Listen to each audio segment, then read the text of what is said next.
atas limpahan karunia dan rahmatnya pagi hari ini kita bisa berada di tempat yang mulia dan insya Allah pada majlis yang mulia insya Allah. Ya, kita juga bersyukur ya bahwa kita bangsa Indonesia baru saja merayakan hari ulang tahunnya yang ke-78 ya. Ini seperti dikatakan pembukaan Undang-Undang Dasar itu bahwa Indonesia lahir atas rahmat Allah ya. Nah ini gak main-main Pak, karena Al-Quran membicarakan ya, Allah selalu memuji persatuan dan mencela perpecahan ya. Dan ketika dulu orang-orang Ansor, Aus, Hajrat gitu ya, nyaris adu jotos, nyaris perang gitu ya, gara-gara provokasi seorang Yahudi, Rasulullah kemudian marah sekali ya, dan mendatangi mereka. Kaifa takfuruna wa antum tutla alaikum ayatullah wa fiikum rasul. Turun surat itu ya, gimana kalian ini kufur itu sementara aku masih hidup, atau dibacakan kepada kalian ayat Allah wa fiikum rasul. Nah itu ya, kemudian Allah mengingatkan mereka tentang nikmat persaudaraan itu ya. Wa'tasimu bihablillahi jami'an wa la tafarraqu wadhkuru ni'matallahi 'alaikum id kuntum a'daan fa'alafa baina qulubikum. Nah itu. Ingat kalian dulu bermusuhan, gak bersatu ya. Walaupun lokasinya berdekatan, Madinah itu Yathrib ya waktu itu, tapi bermusuhan. Kemudian Islam datang dan mereka menjadi bersaudara. Wah ini luar biasa. Itu dikatakan ini rahmat Allah, nikmat dari Allah yang luar biasa ya. Nah ini kita bayangkan negeri ini lahir dari ratusan suku dengan ratusan juga bahasa dengan ribuan pulau ya. Maka memang ini NKRI harus dijaga Pak. Jangan dibentuk-bentukkan dengan, tapi ini kan yang benar harusnya khilafah. Ada yang begitu soalnya. Ini NKRI gak sah gitu.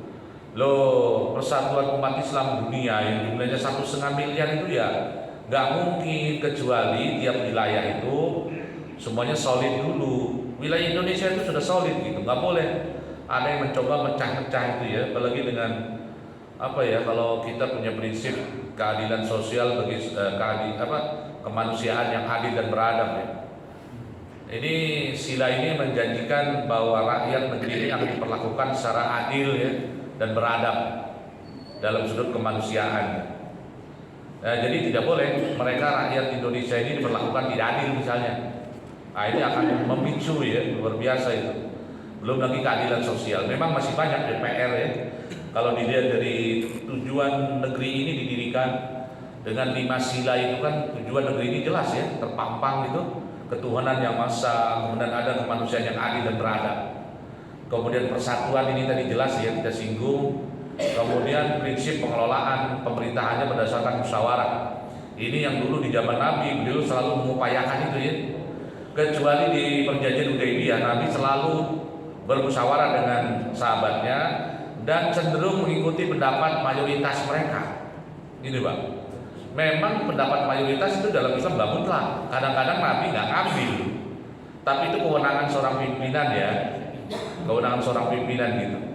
Walaupun kalau dalam prinsip demokrasi modern ya, lembaga penasehat itu kayak DPR sebagai perwakilan rakyat. Kalau DPR nggak setuju, pemerintah nggak bisa. Tapi kalau dalam Islam sebetulnya Rasulullah itu punya hak prerogatif. Kalau beliau mau jalan-jalan, bisa begitu. Jadi walaupun ada permusyawaratan, tetap keputusan akhir ada di tangan pimpinan. Itu bedanya, tipis sebetulnya. Tapi prinsip menggunakan suara terbanyak itu dulu dilakukan Rasulullah. Jadi ini musyawarah. Jadi kalau ada orang bertanya itu Pancasila Islami apa enggak, jelas tuh 5 sila itu mewakili cita-cita besar dalam Islam. Walaupun tidak mewakili semua ajaran Islam, tapi mewakili sebagian besar. Dan kita harus ingat Pancasila ini dirancang untuk menjadi media komunikasi Pak. Kita hidup dalam sebuah wilayah di mana itu tidak hanya umat Islam, tapi ada juga umat lain dan di situ komunikasi kita dengan mereka bahasa platformnya adalah Pancasila. Dalam konteks keislaman ini jelas diperbolehkan ya. Itu berdampingan, damai, dan itu selalu diinginkan. Karena spirit Al-Quran itu kan selalu wa ta'awanu 'alal birri wat taqwa ya, kerjasama dalam kebaikan dengan siapapun. Jelas sekali. Dan Nabi dulu kalau selalu ditawarkan perdamaian, Beliau orang yang maju duluan dengan siapapun. Cuman ketika Nabi hidup, kenapa harus perang? Gak ada orang mau damai, Pak.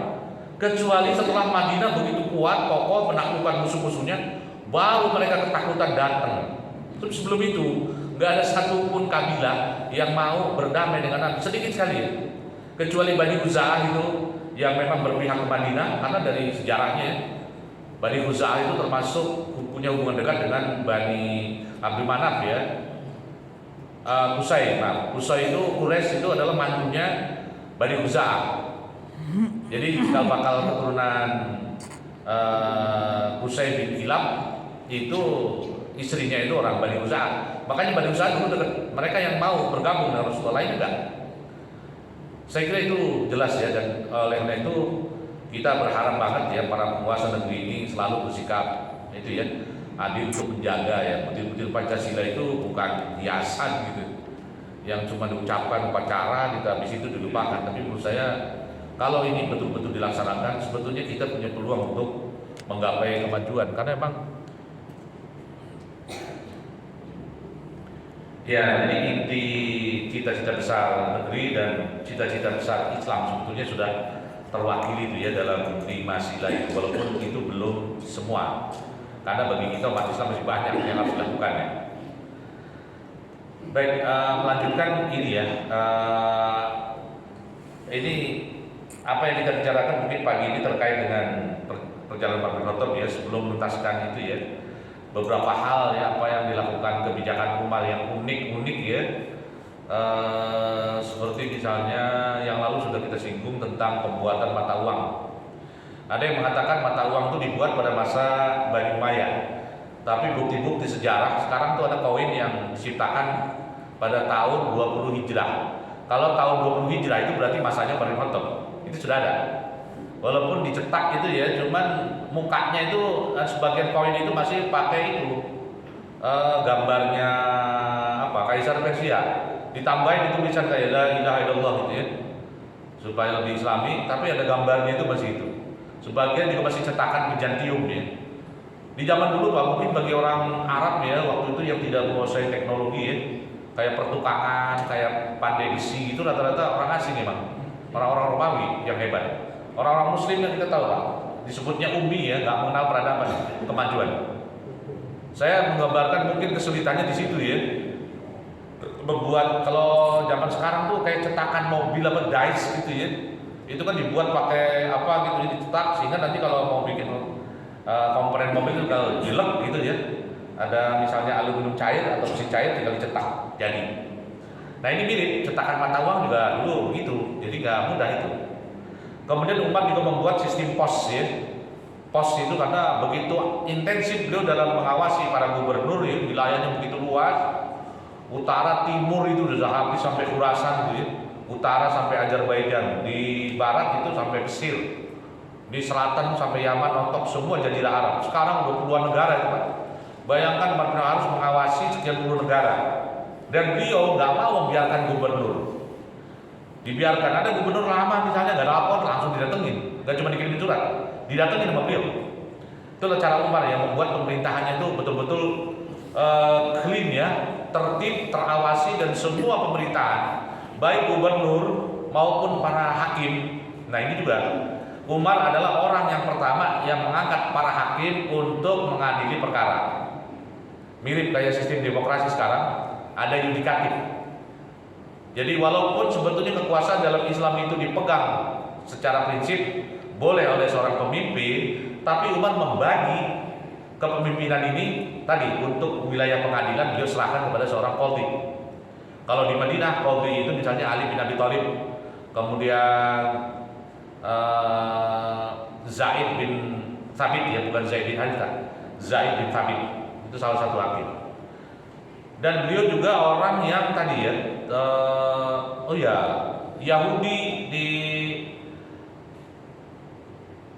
mana yang di utara itu, ya jadi Yahudi pada masa Umar itu yang masih tinggal di Khaybar itu semuanya dipindah. Jadi Umar nggak, ini kalau pengusir mungkin kasar ya, awalnya Yahudi protes, loh kenapa Anda mengusir kami, padahal Muhammad dulu membolehkan kami tinggal di sini. Ya, tapi kalian ingat gak kalau Rasulullah juga dulu pernah bersabda, kata Umar, nggak akan bisa nih katanya di Jazirah Arab ini berdampingan dua agama. Maka dipindah. Dan ketika memindah Yahudi itu mau diusir loh, tapi dipindah ganti rugi semua rumah dan ininya. Jadi mereka pindah dengan sukarela akhirnya. Jadi clean pada masa itu Jazirah Arab hanya Islam. Jadi mereka dipindah ke, iya kalau kita ingat dalam sejarah ya, Babilonia ketika menguasai Yerusalem itu kan diusir ya, dibunuh. Islam enggak. Ini Umar ketika memindahkan makanya ya, memindahkan Yahudi itu dikasih bekal, dikasih ganti rugi kayak orang kena gusur gitu. Mereka dipindah ke utara. Ini masih di negeri Islam.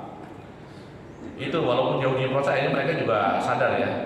Nah kemudian juga beliau pula orang yang mengawali traweh, sholat traweh ya, dulunya nggak ada. Dan iya kalau zaman Nabi kan Nabi nggak mau melakukan rutin pada malam bulan Ramadan, khawatir itu nanti dianggap wajib ya, memberatkan umat. Nabi selalu begitu. Kadang-kadang beliau dalam melakukan tindakan itu khawatir kalau umatnya melihat ini sesuatu yang wajib ya, karena banyak juga hal yang ditafsirkan oleh sebagian ahli fikih sebagai sesuatu yang wajib. Hanya tadi gara-gara Rasulullah begitu intens ya. Nah itu beliau sangat ketakutan. Tapi Umar memulai tarawih itu karena beliau melihat kan masuk masjid di bulan Ramadan, orang itu ada yang duduk, ada yang berdiri, sholatnya juga macam-macam kan. Jadi orang itu kayak ada yang gerombol gitu kan. Umat kayak begini nggak bagus kata Umar. Beliau panggil itu Ubay bin Ka'ab, hai Kak Ubay, maju imamin mereka. Mulai itu bacaan sholatnya tuh 1 rakaat 50 ayat. Nah lo Ramadan gimana tuh Pak? 50 ayat. Itu Al-Baqarah itu 280 berapa itu? 4 ya. Jadi Al-Baqarah berapa kali rakaat? 5, 6 itu selesai. Jadi tarawih itu belum selesai, Al-Baqarah sudah selesai. Kebayang itu lamanya kayak itu tarawih. Lebih dari 2 jam. Jadi tarawihnya itu lebih dari 2 jam. Kalau di kita mah bacaannya apapun, imamnya udah pesenin, Pak Ustadz kira-kira maksimal 20 menit ya. Siap, ya kita udah tahu itu kan, satu halaman dipotong 2 tuh. Kalau Quran itu ya, udah dipesenin Pak. Begitu kita itu agak-agak lama gitu, imamnya asik sendiri baca tilawah. Yang heran itu kalau di kampung dekat perumahan saya Pak, itu ada musola itu ya. Jadi imamnya ganti, biasanya tuh paketnya kan alhamdulillah kulhu ya, wailul kulhu wal asri kulhu kan cepat, temponya kenceng, 20 aja. Cuma 25 menit maksimal tuh, banyak setengah jam. Imamnya ganti, dia baca surat Al-Mulk, dan makmumnya kagak dengar nih apaan dia bilang. Mulai aja tuh orang pada batuk. Tiba-tiba rame di masjid, tadinya nggak ada batuk, dia pada batuk gitu. Itu imam dari asing itu makmum pada batuk. Ada yang batuknya tuh tengil banget. Gitu. Sampai bunyi. Oh, dan tadinya nih imamnya nggak sadar. Ini dulu yang jadi imam salah satu murid saya daerah situ. Begitu rakaat 2, begitu walau dolin, aminnya kenceng banget makmum. Mungkin kesel tuh sama imamnya. Habis gitu tuh mereka pada komen, nah ini katanya imamnya sopir tembak, dia bilang. Itu tuh mereka membahasakannya itu karena dimuncul beberapa tempat muncul kan ada mobil itu ya jurusan mana Kalideres tuh roda niaga. Biasanya roda niaga kalau sopirnya yang asli bawa kenceng dia, jago dia nyupir. Begitu diganti sopir tembak masih belajar, ya gitu kan pelan-pelan muter aja parkir itu ragu-ragu. Nah begitu melihat imam sholat tarawih itu agak-agak pelan gitu, dikiranya sopir tembak. Ini masuk sopir tembak ada. Kacau itu. Jadi di kita itu hujan itu kalau tarawih macam kayak Ubay bin Ka'ab, kebayang tuh ya. Dan benar kan jamaah itu nggak semuanya kuat ya, ada orang tua, ada itu, lama-lama pada ngeluh Pak. Tapi yang unik di masa sahabat itu, di masa Umar, ketika Ubay bin Ka'ab dikeluhkan karena tarawihnya terlalu lama, mereka nggak minta dipendekin Pak. Mereka suka dengerin baca Quran gitu ya. Ya kalau bisa sih ya jangan begitu sih, gimono. Ya gitu. Gimana caranya? Kita pengen lama tapi ya nggak terlalu capek. Apa idenya? Dibanyakin rokaatnya, makanya ditambah jadi 20 Pak. Dari 8 menjadi 20 supaya apa? Duduknya banyak. Tadinya serokaat itu 1/4 jam, sekarang 1 rokaat tinggal 5 menit. Wah enak. Itu 20 rokaat itu tidak menunjukkan tarawih semakin hebat. justru menunjukkan jamaah semakin lemah. Di masa Umar bin Abdul Aziz 33 rakaat. Kadang-kadang orang sekarang pada ribut 20 rakaat nggak nyunah, yang nyunah 8. Kadang Nabi itu 8. Loh, berarti orang nggak ngerti ini. Kalau dulu para sahabat melakukan dan mayoritas sahabat besar itu semua masih hidup pada masa itu, kecuali Abu Bakar. Dan mereka menyetujui perbuatan itu tandanya boleh, rakaat itu nggak ada batasan, Pak. Terserah, orang-orang sufi itu kadang-kadang malam hari karena pendek-pendek sholatnya 1000 rakaat, katanya begitu. Saya nggak tahu benar 1000 apa enggak ya, apa itu peribahasa. Kadang-kadang orang kata-kata kiasan itu suka ngomong agak berlebihan ya. 1000 rakaat, benar nggak ya? Itu kalau 1-2 rakaat itu kira-kira 3 menit, berarti 1000 rakaat berapa? Masuk akal nggak? 1 jam 60 menit. Kalau semalam itu 10 jam aja, itu berarti dari Isya sampai subuh itu 9 jam. Kali 60, 9 kali 60 itu berapa? 540 menit. 1000 rakaat. Masuk akal nggak? 1 rakaat setengah menit, berarti cepet banget sholatnya. Agak-agak ini deh berlebihan. Kadang-kadang itu pakai bahasa kiasan, Pak. Kadang-kadang kiasan itu, banyak pokoknya 1000 lah. Kan orang kita biasa 1001 macam persoalan. Padahal kalau dihitung persoalannya nggak nyampe 1001. Itu peribahasa aja. Di Arab juga begitu. Nah itu ya. Jadi akhirnya dibanyakin itu rakaatnya. Dan dimasukkan aja sampai 33 di masa-masa itu, Pak. Jadi semakin lemah keimanan itu, semakin banyak tarawih rakaatnya. Jadi spiritnya tetap sama. Mereka ingin lama tapi nggak terlalu capek ya, berdiri kan panjang. Nah itu Umar mengawali sampai terkenal itu komentar yang sekarang kadang jadi fitnah ya. Seolah-olah Umar membenarkan bid'ah gitu. Ni'matul bid'atun hada. Jadi sebaik-baik bid'ah ini adalah ini. Jadi maksudnya itu ya baru, bid'ah dalam arti kata baru ya, bukan dolalah. Baru, sesuatu yang baru maksudnya zaman Nabi nggak ada, tapi sekarang kita adain. Tapi itu boleh. Boleh ya, karena memang itu terlihat syiar umat Islamnya. Sampai hari ini akhirnya umat sepakat ya mengikuti bahwa ya jangan dikira, itu kan Umar bin Khattab boleh melakukan begitu. Enggak juga, Pak. Abu Bakar dan Umar itu setiap kali melakukan tindakan selalu berpikir apakah ini menyalahi sunnah atau enggak. Jadi setiap yang mereka lakukan, Umar dan Abu Bakar itu bukan nabi yang boleh membuat syariat. Kalau mereka melakukan itu berarti secara syariat boleh. Ada orang mengatakan Umar nggak boleh, kita yang nggak boleh gitu. Nggak begitu pola pikirnya. Karena Abu Bakar dan Umar itu bukan nabi. Dan Abu Bakar juga selalu ketakutan. Ingat ketika ini Umar yang mengusulkan pertama soal pembukuan Quran kan, Abu Bakar bilang ya gimana ya, Nabi dulu nggak pernah melakukan ini, Nabi juga nggak nyuruh gitu. Saya takut ini bid'ah. Iya, tapi kata Umar lihat ini, para hafiz Quran nanti mereka pada berjuang kemana-mana kemudian syahid. Terus siapa yang menjaga Quran ini? Kita harus selamatkan, dibukukan. Lama-lama Abu Bakar mikir juga ya, benar gitu. Karena Umar berdasarkan itu, Pak. Jadi pada akhirnya itu ulama kayak Imam Ghazali itu kan merumuskan 5 itu ya, Daruriyatul Khamsah itu. 5 perkara darurat yang dilindungi dalam Islam itu kemaslahatan agama, kemaslahatan jiwa, kemaslahatan kehormatan ya, harta. Nah, itu diawali dengan itu bahwa syariat Islam itu turun untuk menjaga kemaslahatan agama. Nah, kalau dilihat Umar pakai dalil based on kemaslahatan Nabi nggak ada, tapi ini untuk kemaslahatan din, jadi harus dilakukan dan itu sesuatu yang baik.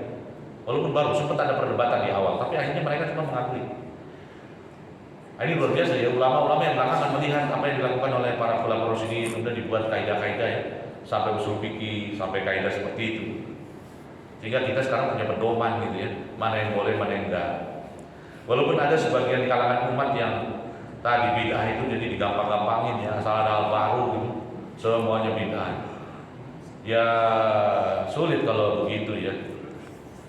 Jadi maksudnya begini, kadang-kadang kayak persoalan apa ya, kayak tahlil itu di bid'ah ini sebenarnya nggak masuk akal, Pak.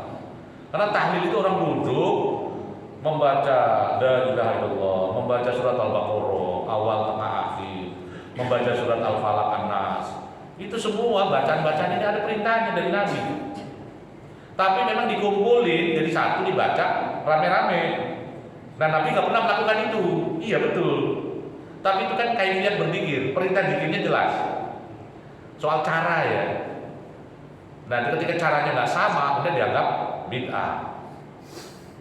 Ini menurut saya gimana ya, kalau cara pola pikirnya kayak gini, nanti taklim subuh ini bid'ah nggak nih? Kalau patokannya Nabi, ada taklim subuh nggak Pak? Ada nggak? Atau pernahkah kita dengar riwayat Nabi tiap hari Minggu jam 8 ada taklim? Nggak ada kan? Lah terus kalau nggak ada, kita ada yang rutin tiap Minggu? Lah kalau taklim malam Jumat nggak boleh, terus kenapa taklim di hari? Lo itu dua-duanya ibadah ya? Yang satu taklim, yang satu zikir berjamaah. Kenapa yang ini dikatakan misalnya bid'ah, yang ini enggak? Padahal dua-duanya Nabi tidak pernah taklim hari Minggu rutin. Apalagi yang subuh masih gelap Pak. Jadi kalau masjid zaman Nabi itu dinyalakan pakai jerami, nanti jeraminya habis gelap tuh. Jadi mereka biasanya zikir sampai tembus matahari terang tuh baru ada aktivitas. Kayak kita kan enak ya, ada listrik. Nah ini maksud saya kita harus hati-hati ya, karena kalau enggak isu-isu tentang bid'ah ini bisa memecah belah umat ya. Sesuatu yang sebenarnya sangat tidak perlu ya. Karena Nabi selalu marah gitu ketika para sahabat ngadu-ngadu dalil, berdebat kenapa diharamkan dalam Islam itu ya. Bahkan kita juga disuruh berdebat, jangankan dengan sesama muslim, dengan orang ahlul kitab aja. Wala tujadilu ahlal kitab illa billati hi ahsan. Janganlah kalian berdebat dengan ahlul kitab kecuali dengan cara yang terbaik. Illal ladzina dzalamu minhum, kecuali kalau dia orang-orang zalim gitu. Jahat dia orang ahlul kitabnya, bolehlah kita kasar. Debat itu pada umumnya dilarang. Nah dengan ahlul kitab itu dengan cara-caranya. Dan itu tujuannya untuk menjaga kesatuan ya. Nah oleh karena itu kita tidak boleh terlalu sembarangan ya dengan perkara-perkara yang sebetulnya itu perkara ikhtilaf atau bukan perkara pokok ya, usul gitu. Tapi di kita tadi ada yang nggak mengenal mana usul mana furuk, semuanya dibabat sama rata gitu, semuanya penting gitu. Nah ini kadang-kadang urusan jenggot jadi masalah, urusan kain ini ya, celana lewat mata kaki ribut. Wih kalau kayak begini mah nggak kemana-mana kita umat Islam ini. Orang lain sudah jauh maju ya. Nah ini padahal dulu Rasulullah selalu menjaga. Nah ini ya, ini beberapa hal yang tadi dilakukan oleh Umar bin Khattab. Nah di samping itu ini ya, kita akan melihat gaya kepemerintahan beliau ini yang saya rasa luar biasa ya gitu. Pertama tentang gaji ya, awalnya Umar nggak mau ngambil gaji. Kebayang apa? Dia kan merasa dia bisnismen, tapi kan begitu dia menjadi khalifah, dia nggak sempat lagi kan, nggak punya waktu gitu. Untuk kontrol gubernur, kontrol banyak hal, kadang tiap malam berkeliling. Ini orang pertama Pak yang tadi itu membuat kebiasaan kalau malam suka keliling rakyatnya. Banyak hal yang didapatkan oleh Umar. Itu ya kebijakan-kebijakan pokok malah didapatkan oleh Umar ketika dia keliling malam-malam mendengar keluhan rakyatnya. Itu salah satu yang terkenal itu ya. Ketika dia berjalan dekati sebuah rumah, tiba-tiba ada seorang wanita bersyair. Wanita itu kangen sama suaminya pergi jihad, sudah berbulan-bulan gak balik. Aduh, kata dia ngeluh malam itu. Kalau saja saya tidak takut kepada Allah, ini pasti ranjang ini ada penghuninya yang lain gitu. Umar kaget, aduh. Akhirnya dia pulang itu kan, pagi-pagi dia temui anaknya tuh. By the way, nak, itu kalau perempuan buat berapa lama ditinggal sama suaminya? 4 bulan deh gitu kata anaknya. Umar bikin 4 bulan. Kalau begitu pasukan dirotasi 4 bulan sekali. Gila tuh ya. Hanya dengan begitu Umar bisa nangkap itu aspirasi. Kadang-kadang hari ini pemimpin Pak, aspirasi rakyat yang lapor ribuan aja nggak diangkat. Ini cuma satu orang lu langsung ditanggapi. Wah ini persoalan serius ini. Umar tuh hebat ya. Itu ketajaman beliau sebagai seorang pemimpin. Oh ini masalah gitu. Cuma satu yang dulu Pak. Bayangkan kalau yang dulu ribuan ya. Nah itu yang luar biasa Umar bin Khattab. Dia itu apalagi ya, itu banyak gitu ya. Kayak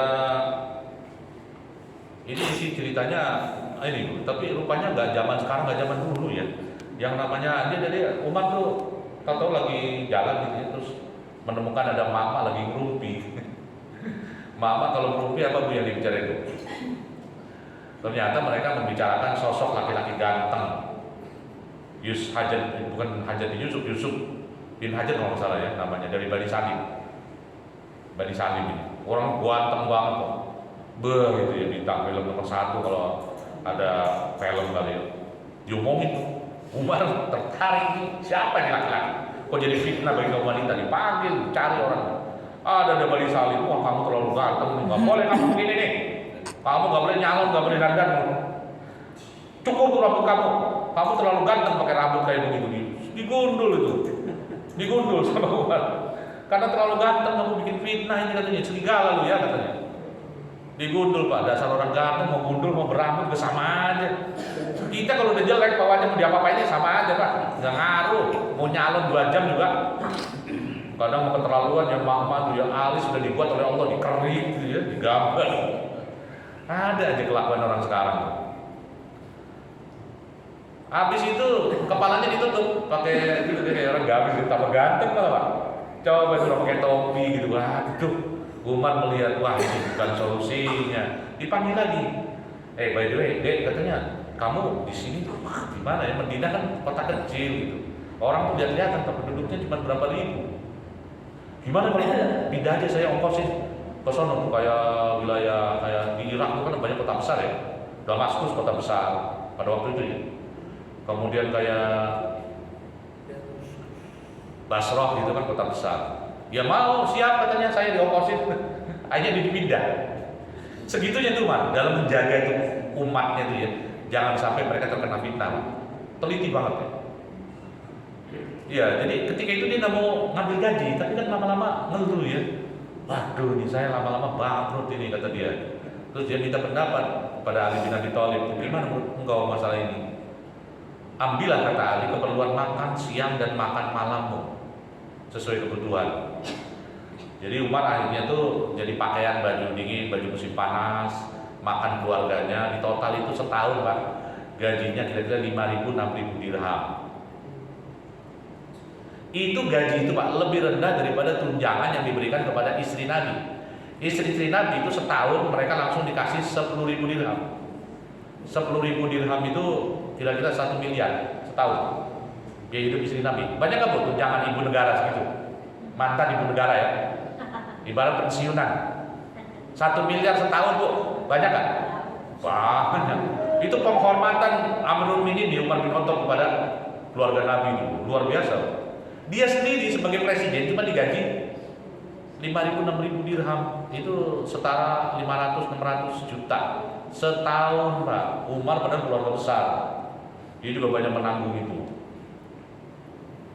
Ya sebetulnya cukup nggak cukup ya, dan dia ketat banget dalam mengontrol keluarganya. Sampai suatu ketika dia menemukan ada anak kecil, anak perempuan kurus kering gitu. Dia kaget, ini anak siapa ini?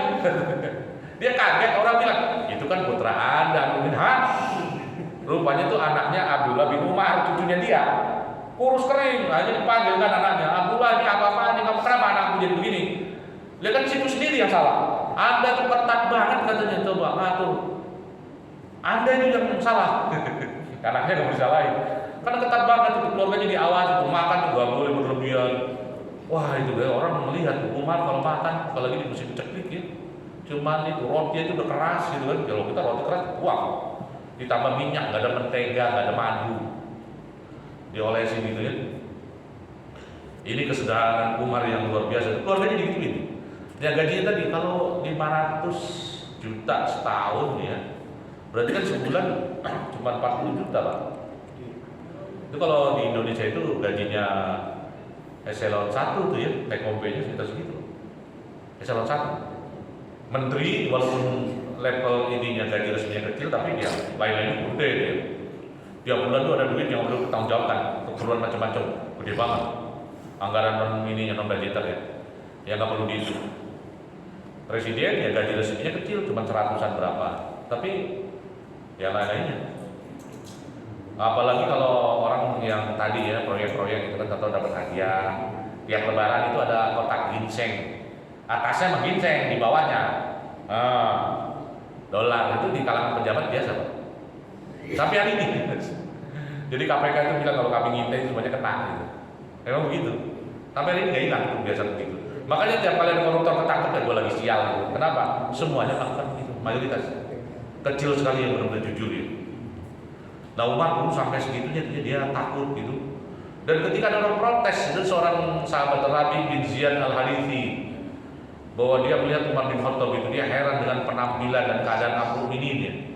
Jadi ada riwayat yang menyebut Umar itu pernah dia melakukan haji umroh. Bayangin Pak, dia ini Amirul Haji, ini dia khalifahnya, coba pergi haji, bajunya tambalan lebih dari 10, lebih dari 10. Bayangin tuh. Ya Allah, gitu kan, kalau kita tuh rakyatnya, rakyat pemimpinnya kok kenes bener gitu. Baju aja kayak begini. Jadi beliau pernah juga sholat Jumat itu terlambat khutbah jamaah, nggak berani azan. Pemimpinnya belum datang nggak berani. Sahabat juga dulu begitu soalnya. Kalau Nabi belum masuk masjid, nggak ada yang berani komat, nggak ada yang berani. Jadi komat itu bukan berdasarkan menit kayak kita. Kalau kita nih imam rawatibnya mana nih, datang belum datang kan? Kamu, wah udah 10 menit, komat. Walaupun ujung-ujungnya karena imamnya nggak ada, dorong-dorongan ada tuh. Ada orang tuh ya, karena nggak ada yang imam, bingung tuh kan. Mana maghrib lagi bunyi, orang pada dorong-dorongan. Ada orang yang mukanya tuh ada jenggotan dikit, suruh maju kan, kirain orang alim. Begitu sholat pertama, rakaat pertama aja udah baca kulhu Pak. Rakaat kedua dia bingung, hafalannya udah nggak ada. Dia nengok ke belakang, kayak gitu, kulhu deh, dia bilang di Sunda. Jamaahnya nongol bakal dijawab, kayak ini boleh. Itu batal berjamaah. Ya kayak begitu tuh. Kalau dulu gak berani mereka. Dan Jumatan nggak ada yang berani adan tuh. Khotibnya cari khotib badal, nggak ada. Tunggu Umar, dia terlambat, dia minta maaf. Maaf katanya, saya tadi nggak sengaja. Waktu mau Jumatan ternyata baju saya robek. Ini baju tinggal satu. Saya jahit dulu. Itu tuh ya jamaahnya tuh boya gimana gitu ya. Masa sih pemimpinnya gitu banget. Tapi umat tuh bukannya nggak mau. Kalau orang mau bantu banyak sebetulnya. Kayak tadi Ziyad itu sampai ngomong-ngomong gitu, kok Anda seperti itu, Anda pemimpin, Anda paling berhak. Enggak, kata Umar, dia marah nih. Dia diprotes sama Rabi bin Ziyad itu. Kamu tahu nggak? Si Rabi itu, saya. Perumpamaan saya ini dengan kalian itu seperti ini. Ada orang rombongan mau pergi ke tempat. Rombongannya misalnya 20. Kemudian supaya tertib, setiap orang ngumpulin duit. Nah, dipegang oleh satu orang bendahara. Nanti pengeluaran berangkat dari situ. Nah, bendahara ini kan nggak boleh keluarin duit tanpa izin, apalagi bukan keperluan bersama kan, nggak boleh. Saya tuh seperti itu, banyak gak? Jadi dia bilang saya tuh seperti itu. Saya cuma pegang duit umat, kalian yang lebih berhak daripada dia. Makanya tuh kan orang-orang ketika nitipin duit sama bendahara itu, belanjakanlah uang ini nanti untuk keperluan kami. Lah itu udah Umar kata dia. Saya cuma pegang amanah. Nah itu Pak, ya memang luar biasa ya. Itu yang peristiwa yang menarik itu ya, ketika Umar haji itu kan dijamu oleh Sofwan bin Umayyah, tokoh besarnya Quraisy dulu musyrik ya, sampai Fatu Mekah nggak mau masuk Islam lari, tapi kemudian masuk Islam. Ketika Umar datang dia jadi donguan mewah gitu kan, dibawa oleh 4 orang pembantu, dan ketika selesai pembantu nyiapin mereka pergi. Umar heran, kenapa kalian pergi? Ya kan ini makan presiden, tokoh-tokoh Quraisy. Terus dia Umar nanya kepada Umayyah, ini mereka pergi? Iya katanya. Nggak boleh, suruh makan di sini. Itu pembantu nih Pak, dipanggil untuk makan bersama. Nah ini luar biasa ya. Jadi memang terus gaya hidup dia tadi keluarganya kalau nggak tahu. Dan dia itu paling anti dengan nepotis. Dia awasin betul putra-putranya itu Pak. Ada kejadian ini. Abdullah bin Umar dengan Asim itu khalifnya. Asim itu anaknya yang paling kecil kayaknya. Ada Abdullah bin Umar udah agak gede. Abdullah bin Umar pulang dari Irak habis perang itu, dapat rampasan perang, uangnya diberikan barang mahal 40.000 dirham, 4 miliar. Nah begitu dibawa ke Madinah, itu dijual, harganya itu dibeli orang 400.000 dirham, 10 kali lipat. Buset deh, barang itu dari Irak, barang bagus banget gitu. Nah Umar melihat, panggil itu anaknya itu, apa ini? Kata Umar, ini bisnis katanya, saya untung besar nih. Anaknya, entar dulu dia bilang, ini barang ini nggak mungkin harganya 40.000, dia bilang ini barang mahal, saya juga tahu. Loh, kenapa kamu bisa dapat 40.000? Mungkin orang bilang, Abdullah bin Umar putra Khalifah Amirul Mukminin. Abdullah bin Umar ada sahabat Rasulullah. Wah, jadi orang itu ngasih kamu harga itu karena itu. Nggak bisa kata Umar. Nih, keuntungan itu maksimal. Jadi perdagangan dalam masa Umar itu Pak, dibatasi. Untung itu maksimal 1 dirham untuk 1 dirham. 100% boleh. Lebih dari itu nggak boleh. Nah ini kan keuntungannya berapa? 10 kali lipat. Kan nggak bisa itu. 1000%. Ambil 40.000, ambil untung 40.000 dirham, sisanya kasih Baitul Mal. Begitu itu. Nurut ya. Abdullah bin Umar. Nurut ya. Nah kayak Asim itu sama. Dia datang ke Irak. Di sana ada kerabat-kerabatnya kan banyak. Dia datang, saya Asim, putra Khalifah Amirul Mukminin. Langsung kerabatnya tuh pernah ngasih barang itu. Sampai dia pulang ke Madinah tuh banyak sekali bawa barang. Ditegur sama Umar. Ya, karena kan putra Khalifah itu, mereka ngasih begitu. Ya ini kan pemberian dia. Akhirnya barang sebenarnya diambil Pak. Jadi dia sangat tidak ingin ya anak-anaknya terlibat. Ini kan sedikit ya, kayak misalnya kasus yang berikutnya itu ini. Jadi Abdullah bin Umar itu punya onta, dia beli onta, kemudian onta itu dikirim ke tempat penggembalaan. Seperti orang-orang, seperti sama, orang lain juga sama di sini. Nah, tapi yang mengherankan ketika udah lama gitu diambil lagi, ontanya bergumuk-gumuk. Umar lihat, wah, ini onta siapa nih katanya di pasar? Ada onta bagus bener. Oh, itu ontanya putra Anda. Umar kaget ini. Siapa? Abdullah bin Umar dipanggil. Ini onta kamu betul? Iya. Iya saya halal ini saya juga ngembalain sama orang-orang sana. Iya kata Umar, tapi yang kamu nggak tahu itu ketika orang melihat unta kamu, ini untanya putra Amirul Mukminin Khalifah, harus perlakuan khusus, minumnya aja khusus, makannya rumputnya khusus. Bagaimana kalau kayak begitu? Gak bisa kata Umar. Gak bisa, segitu aja tuh Pak ya. Kok kalau Umar memilih anaknya jadi gubernur gitu kan? Apa kalah? Ketika orang-orang mengusulkan, ya ini jadikan putra Anda sebagai calon khalifah berikutnya, enggak gitu. Enggak mau dia. Kenapa? Alasan Umar, ya, kalau kekhalifahan itu baik, maka keluarga besar Umar sudah ada yang pernah jadi khalifah kalau itu baik. Tapi kalau itu buruk kekuasaan itu lah, cukuplah Umar saja, yang lain enggak usah. Jadi nepotis ini perkara yang Umar sangat anti ya. Yang hari ini kita terbiasa melihat kayak begini tuh ya. Kalau penguasa hari ini kan wa ala alihi wa sahbihi ajma'in. Jadi kayak sholawat aja tuh. Keluarganya, sahabatnya, semua kroni-kroninya semuanya dapat bagian. Dulu Umar takut banget gitu ya. Kalau kekuasaan yang ada pada dia itu, keluarganya ikut menikmati dan kemudian ketat banget ya. Sampai kan cucunya kurus kering.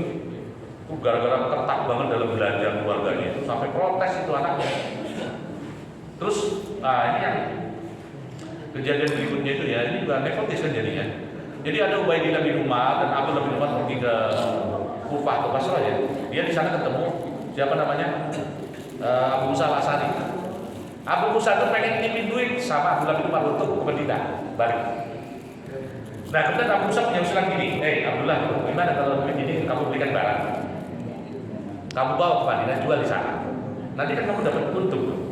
Terus duit pokoknya itu balikin kepada wakil khotbah. Idenya jenis ya. Ya jenis Pak. Jadi barang duit. Ini kalau sekarang itu kayak dompet apa itu kalau kurban Pak.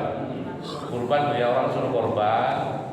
Transaksinya di Jakarta. Berapa kurbannya? 1 kambing 3 juta.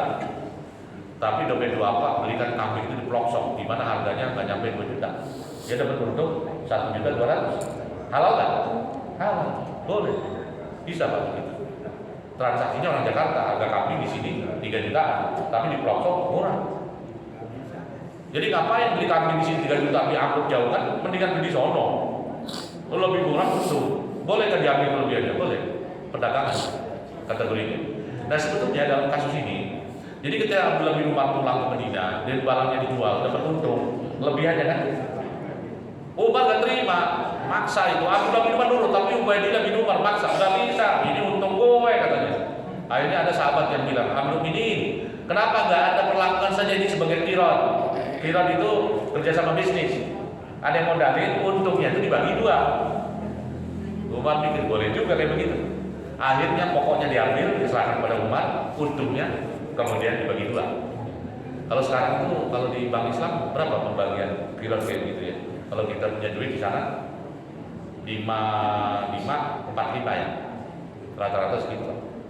55 itu buat pemilik modal ya, atau buat bank kita dapat 44, atau kita 55 banknya dapat 45. Itu betul gitu, itu boleh. Nah itu akhirnya begini. Nah ini menunjukkan kepada kita ya standar Umar bin Khattab yang luar biasa, makanya beliau menjadi teladan ya. Saya tuh melihat dari zaman calon-calonan sekarang itu calon bapaknya anggota DPR pusat, tiba-tiba anaknya dicalonin. Jadi kalau nggak DPRD 2, DPRD 1, apa di mana-mana. Yang dulu bapaknya bupati, udah 2 kali bupati, nggak bisa nyalon lagi, bininya maju. Belakangan anaknya maju. Aduh gitu ya. Jadi orang rupanya lupa ya, di Quran itu ada ungkapan orang yang menyesal di akhirat itu. Halaka anni sultaniya, celaka kekuasaan yang aku miliki dulu. Karena ternyata kekuasaan yang dimiliki di dunia itu tidak membawa kebahagiaan di akhirat, malah tuntutannya banyak deh. Oh ya, kemarin saya baca di medsos itu ada seorang kontraktor swasta ya, orangnya baik gitu.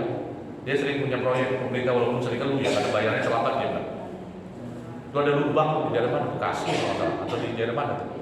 Lubang itu sudah menimbulkan kecelakaan udah berapa puluh di sini motor. Dan ada yang korban meninggal 2 orang gara-gara lubang. Itu lubangnya. Dan pemerintah yang dilaporin itu, jawabannya pemerintah terdekat cuma bilang itu bukan kewenangan kami, bukan tugas kami, itu wilayah Anda. Nggak mau. Hanya dibetulin sama dia tuh. Cuma ini orang yang terkenal Pak. Jadi kalau di Instagram itu, ya, di Instagram itu ya dijelasin. Sedih banget melihat begitu. Ini lubang udah makan korban pembunuhan, kecelakaan dan nyawa 2 orang. Nggak dibetulin. Padahal dulu Umar bin Khattab itu ketakutan ketika dia membayangkan kalau nanti di akhirat dia akan dituntut oleh seekor keledai, di mana keledai itu berjalan di pinggir sungai Efrat, kemudian kepleset dan terjerumus mati di sungai.